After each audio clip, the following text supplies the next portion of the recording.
Hey, Marcus House with you here and welcome to episode 18 in our quick progression series. Today we're going to be doing one of our most epic missions yet. We're going to be heading off to Jool and we're going to be taking many small vessels with us. Firstly, of course, we're going to head off into mission control and we're going to pick up the very first mission that we can see here, which is to explore BOP. Now this single mission alone is already worth over $1 million in funds, so that's a fantastic first start. That's the only thing I could see there for Jool-orientated missions, so we're going to leave there and head to the tracking station now. So of course, in order to get to Jool, we need to make sure that Kerbal is in the right spot in its orbit, and if we put Jool here at 12 o'clock and Kerbal at about 3 o'clock, that's where we need to be for the transfer to take place. So of course, as we time warp around to Kerbal, we're going to keep jumping back to transfer more science back from our mobile processing lab on Menmus.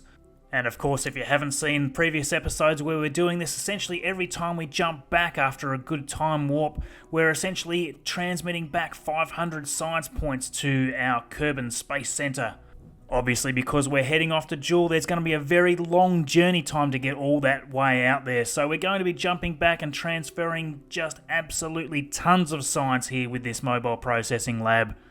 Another thing we're going to be doing is just continually jumping back to the Mission Control Center to see if we can pick up some more Jool-related missions, and in fact we can already see one here. And this one in particular is going to net us another 700,000, more than 700,000 actually, in funds. That's about all there is there, so we'll leave the facility there again.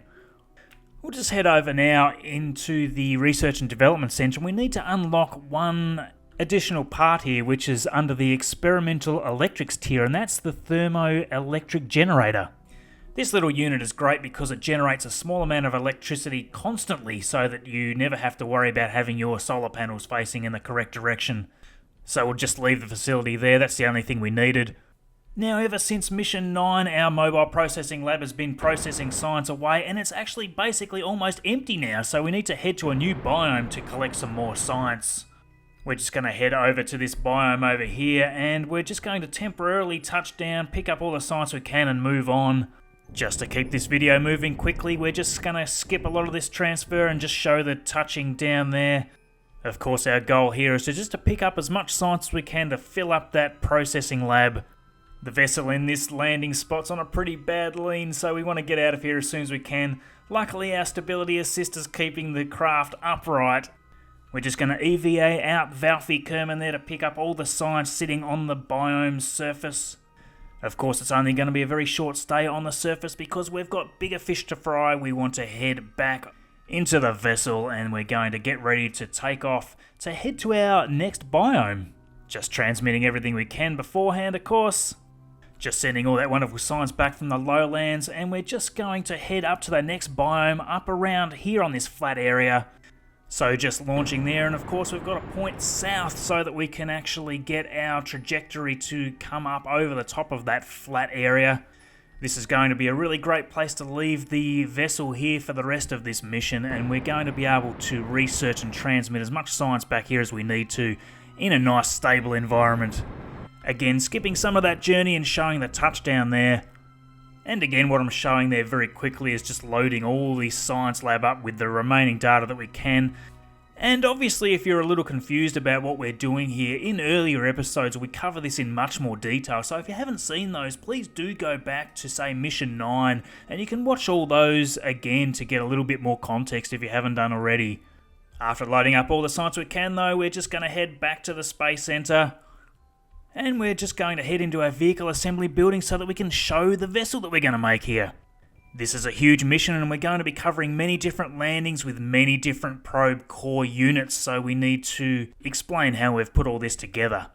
I've just deleted the fairing so we can see this in more detail. Obviously that will come back on, but we can zoom in here and focus in on the booster stage first of all. Obviously we've got our two massive solid rocket boosters on the two sides there, and then we've got our main sail engine in the centre.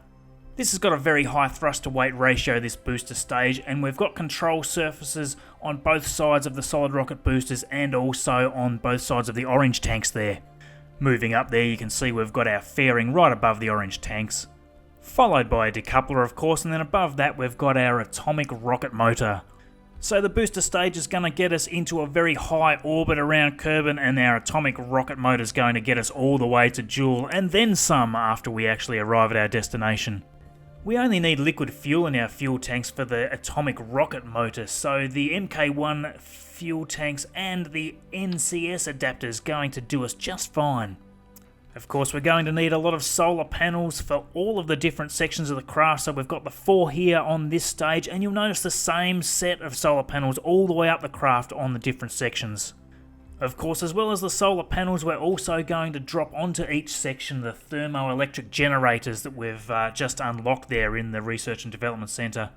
So just so you can see what this stage is going to look like without all of the additional stages on top, we can just take this decoupler off the top here. Just zooming in there a little, you can see we've got a small inline reaction wheel on each of these stages, and that's because the OKTO2 probe cores don't have a reaction wheel inside. As well, on each stage we've got all of our typical science experiments and of course an antenna to transfer that science back to Kerbal.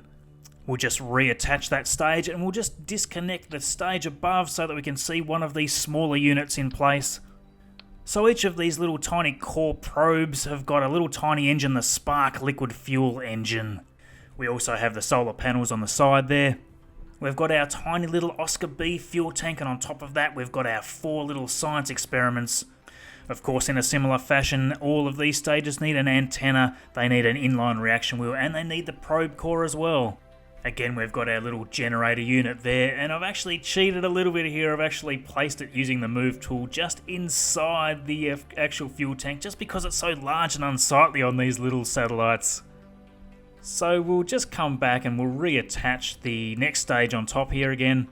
Now the next 3 stages of this vessel are identical to what we've just seen. The exception to this though is that I'm actually rotating each of these vessels just so that the solar panels actually face different directions so that we can get additional charge and they don't cover each other up. Because the vessel that we've built here is so high, we actually need a lot of extra stability, and for that reason we've added these cubic octagonal struts. And with these, of course, we can attach our strut connectors and actually make the entire craft much more stable, and we're going to avoid a lot of that wobbling. So as I've been demonstrating that, I've made a bit of a mess, so I've just hit the undo key a couple of times, and you can actually see where the struts are supposed to link up here. Now our top 2 tiers are actually very different, and that's because the very top tier is actually going to be used as a lander for landing on lathe.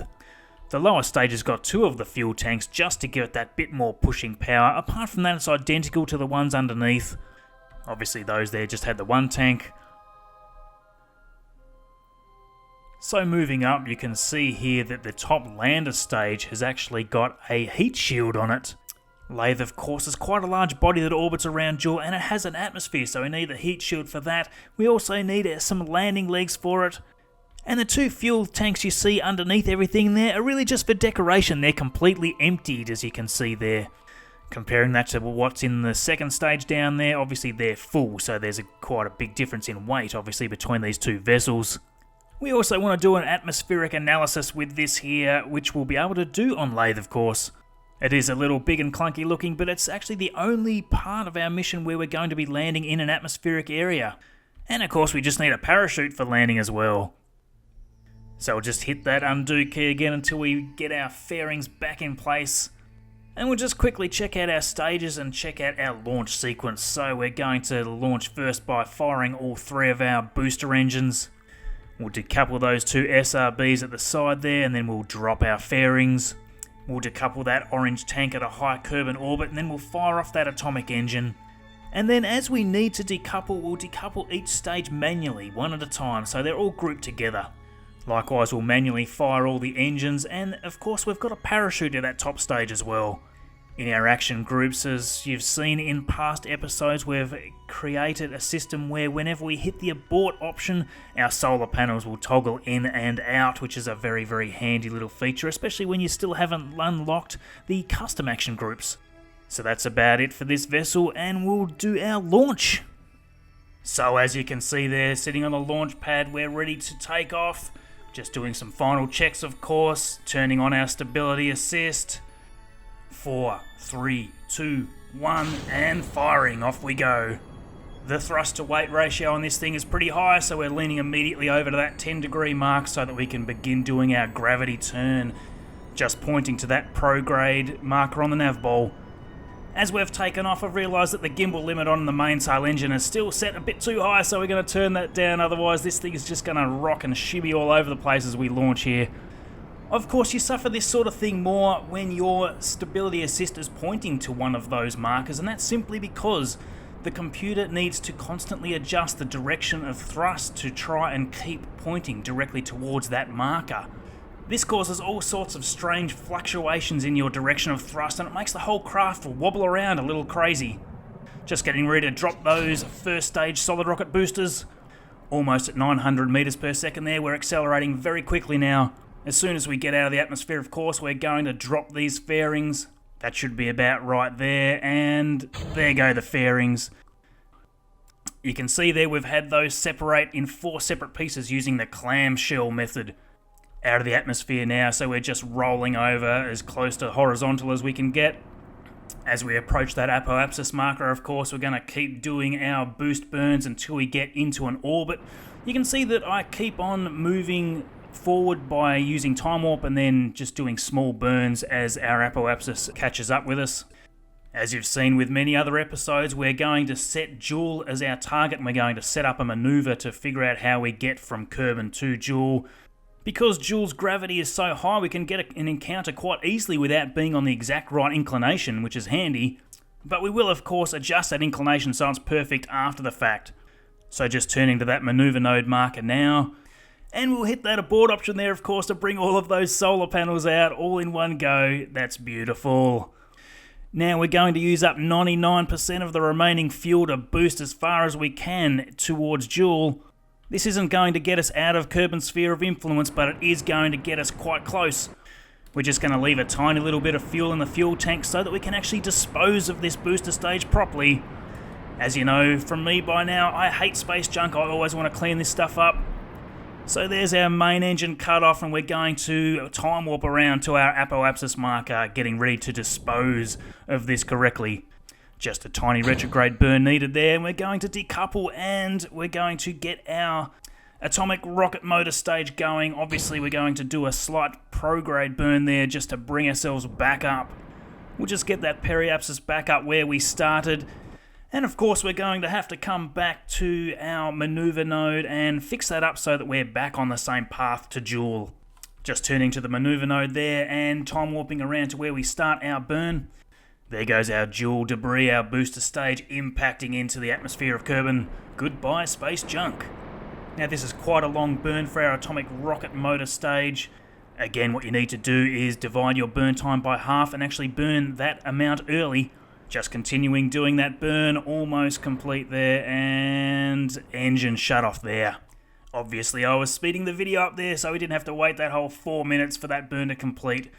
There's so much to cover in this mission, we don't want to waste too much time just watching rocket burns. As we depart Kerbal in our highest velocity mission yet, we get a very fast sunrise with all that wonderful energy hitting those solar panels. Actually, you can see there our descending node is actually very, very close to us already, so that's a great thing. Basically what this means is we're going to meet up at Jool at around the ascending node marker, so that's why we didn't have much of an issue actually getting that encounter to line up properly. Saying that though, we're still just a little bit out with our inclination, so we're focusing in on Jool just so that we can actually watch the progress of our inclination change in real time at Jool's encounter. 0.7, 0.6, 5, 4, 3, 2, 1, and there we go, we're lined up pretty good there. That's pretty much perfect, and as you can see, because we're focused in on Jool, we can really get that down in a wonderfully accurate way. And of course, as I time warp, I can see the planets are orbiting around in the opposite direction to what we're going to be coming in at. That's no good. We want to be coming in the same direction as the planets so that we can actually more efficiently get encounters on all of those bodies. I was actually hoping we'd get an encounter there with Tylo, but not at the moment it seems. The reason we want to do that is because Tylo can actually capture us so that we get into an orbit of Jool automatically without actually having to burn. This actually gives us a massive saving in delta V because we don't need to do a retrograde burn as we're doing a Jool flyby to actually get into an orbit. We'll just begin this very large journey, of course, and as we're heading around towards Jool, we're going to keep coming back to Minmus, and we're going to keep transferring that science back every 100 days or so. Now, obviously, you can please yourself as to whether you use the mobile processing lab in the way I am here. Obviously, this is an extremely fast way to unlock all of that tech tree, and some people may think that this makes unlocking the tech tree just a little bit too easy. Of course, as this is a quick progression series, I am choosing to do it this way. Everyone can please themselves, of course, how fast they would like to unlock everything. As we keep time warping and keep on sending science back, we're going to shortly head back to mission control here so that we can see if there's any more missions to pick up that are Jool related. And we've got a flyby Jool mission, so that's great. That's another 300,000 odd funds there that we can pick up doing this same mission. So we'll leave the facility there and we'll head back to Minmus to keep on transferring that science as our mission continues. Seeing as we've just seen the real NASA's Juno mission enter in Jupiter's sphere of influence, it's a good time to reflect on that amazing journey. Juno first boosted from Earth into an orbit just past Mars's orbit.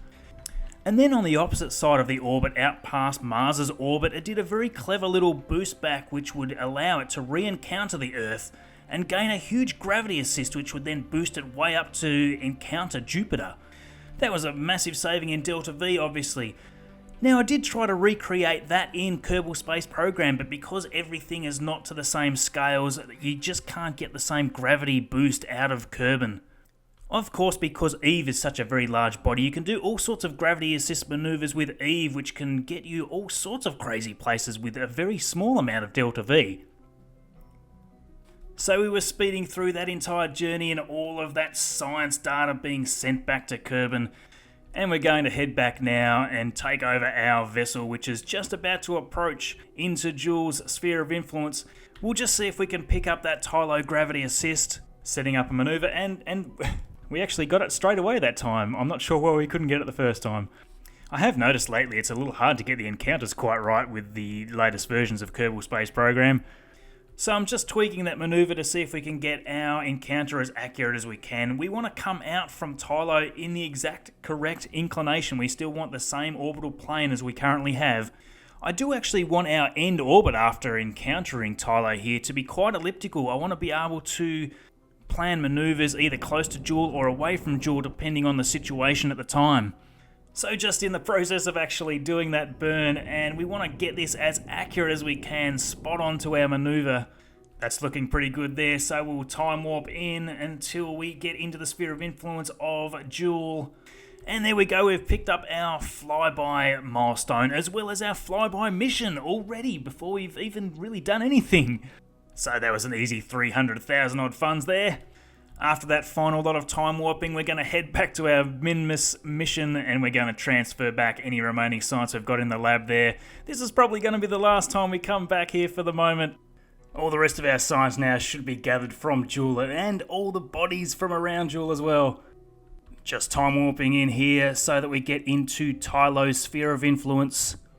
As we come into Tylo, we're going to be doing a very slight inclination change just as we pass that periapsis marker. And this is so that when we exit Tylo's sphere of influence, we're going to be aligned well with most of the bodies around Jool. Now the fun part, we're going to decouple the first three segments, the first three probe cores in this vessel.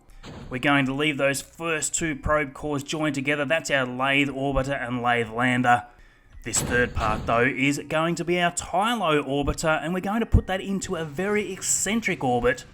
And this is going to mean we can get all that wonderful science data from space high above Tylo. And of course we can also get all the wonderful science from space just near Tylo by dropping that periapsis right down. Even though we're at that periapsis marker at the moment, we're actually still classed as high above Tylo because we need to do an orbit and drop that periapsis back down. Remember as well, if you need a lot of data sending back and you don't have a lot of battery, you need to hit that allow partial option on your antenna. We'll be pretty much doing that with every one of our probes on this entire mission. We haven't packed loads of batteries on these things. So we've dropped the periapsis there down to around 60 kilometers, and we're going to now time warp in and pick up all that wonderful science from space just near Tylo. Now you notice there that we were actually in the shade when we were picking all of that science up. But you don't need to transmit the science data immediately. You can hold on to it until we're out with our solar panels in the sun. Then we can just transmit it all back in whatever time it takes. Obviously, Jool is very, very far away from the sun when you compare it to something like Kerbal.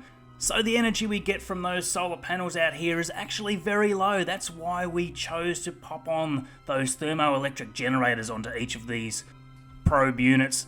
And that's just so that we're getting constant trickle charge all the time. Just doing some last checks to make sure that we've picked all the science up that we can here. Remember, of course, you can pick up multiple gravity scans whenever you're over different biomes. We're not going to stay here too long and do that though.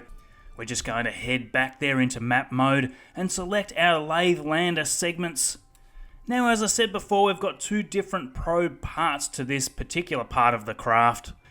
The top part there, obviously with the heat shield and the parachute, is going to land on lathe, and that doesn't have any fuel on board, whereas the second part has got our engines.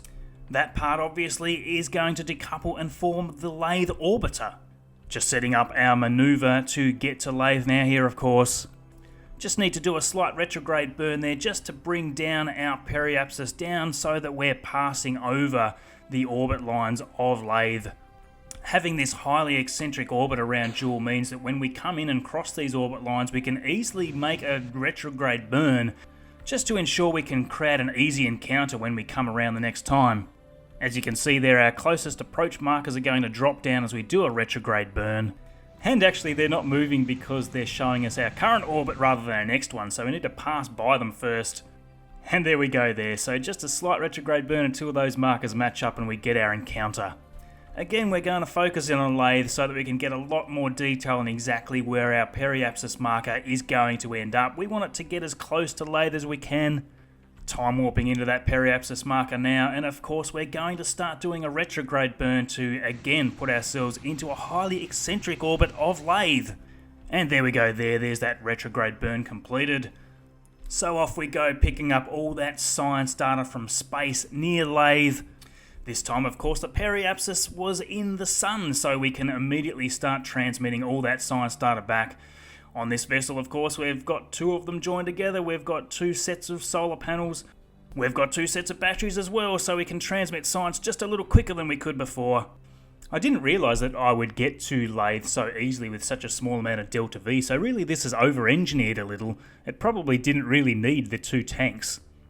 So after sending back the rest of the science data that we've accumulated there, we're going to head back up to map view and we're going to head up to our apoapsis marker where we're going to get ready to set up for a landing on lathe. Of course, this is a great time to leave this part of the mission, so I hope you enjoyed that video. If you have any questions for me, please do whack them down in the comments below. Thanks very much to all of you that have subscribed. And for those that haven't yet, please do subscribe to see more. Follow me on Twitter at MarcusHouseGame, and we'll see you in the next video. That should be enough, I think. Actually, no, we better give it a bit more. Oh, you can see the shadow right there coming up. Oh, oh dear, that was very close. Just pointing back to prograde now as I wipe the sweat off my face.